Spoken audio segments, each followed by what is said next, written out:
یرمیہ 20واں باب۔ فشہور بن امیر کاہن نے، جو خداوند کے گھر میں سردار ناظم تھا، یرمیہ کو یہ باتیں نبوت سے کہتے سنا۔ تب فشہور نے یرمیہ نبی کو مارا اور اسے اس کانٹ میں ڈالا جو بنیامین کی بلائی پھاٹک میں خداوند کے گھر میں تھا۔ اور دوسرے دن یوں ہوا کہ فشہور نے یرمیہ کو کانٹ سے نکالا۔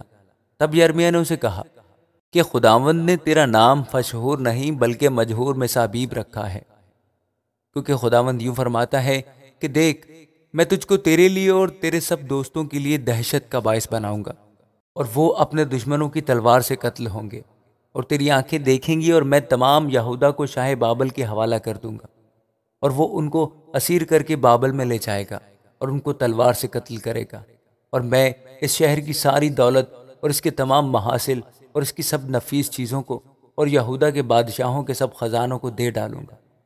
ہاں، میں ان کو ان کے دشمنوں کے حوالے کر دوں گا، جو ان کو لوٹیں گے اور بابل کو لے جائیں گے۔ اور اے فشہور، تو اور تیرا سارا گھرانہ اسیری میں جاؤ گے، اور اے فشہور، تو اور تیرا سارا گھرانہ اسیری میں جاؤ گے، اور تو بابل میں پہنچے گا اور وہاں مرے گا اور وہیں دفن کیا جائے گا، تو اور تیرے سب دوست جن سے تو نے جھوٹی نبوت کی۔ اے خداوند، تو نے مجھے ترغیب دی ہے اور میں نے مان لیا۔ تو مجھ سے توانا تھا اور تو غالب آیا۔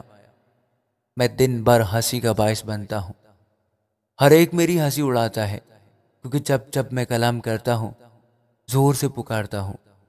میں نے غضب اور ہلاکت کا اعلان کیا، کیونکہ خداوند کا کلام دن بھر میری ملامت اور ہنسی کا باعث ہوتا ہے۔ اور اگر میں کہوں کہ میں اس کا ذکر نہ کروں، نہ پھر کبھی اس کے نام سے کلام کروں، تو اس کا کلام میرے دل میں جلتی آگ کی مانند ہے، جو میری ہڈیوں میں پوشیدہ ہے، اور میں ضبط کرتے کرتے تھک گیا اور مجھ سے رہا نہیں جاتا، کیونکہ میں نے بہتوں کی تہمت سنی۔ چاروں طرف دہشت ہے، اس کی شکایت کرو۔ وہ کہتے ہیں ہم اس کی شکایت کریں گے۔ میرے سب دوست میرے ٹھوکر کھانے کے منتظر ہیں اور کہتے ہیں شاید وہ ٹھوکر کھائے، تب ہم اس پر غالب آئیں گے اور اسے بدلہ لیں گے۔ لیکن خداوند محیب بہادر کی مانند میری طرف ہے، اس لیے مجھے ستانے والوں نے ٹھوکر کھائی اور غالب نہ آئے۔ وہ نہایت شرمندہ ہوئے، اس لیے کہ انہوں نے اپنا مقصد نہ پایا۔ ان کی شرمندگی ہمیشہ تک رہے گی، کبھی فراموش نہ ہوگی۔ پس اے رب الافواج، تو جو صادقوں کو آزماتا اور دل و دماغ کو دیکھتا ہے، ان سے بدلہ لے کر مجھے دکھا، اس لیے کہ میں نے اپنا دعویٰ تجھ پر ظاہر کیا ہے۔ خداوند کی مدح سرائی کرو، خداوند کی ستائش کرو، کیونکہ اس نے مسکین کی جان کو بد کرداروں کے ہاتھ سے چھڑایا ہے۔ لعنت اس دن پر جس میں میں پیدا ہوا، وہ دن جس میں میری ماں نے مجھ کو جنم دیا ہرگز مبارک نہ ہو۔ لعنت اس آدمی پر جس نے میرے باپ کو یہ کہہ کر خبر دی کہ تیرے ہاں بیٹا پیدا ہوا، اور اسے بہت خوش کیا۔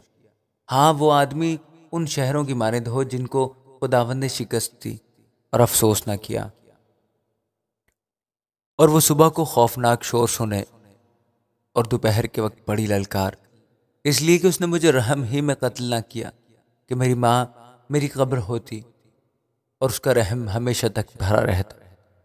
میں پیدا ہی کیوں ہوا کہ مشقت اور رنج دیکھوں اور میرے دن رسوائی میں کٹے۔ آمین۔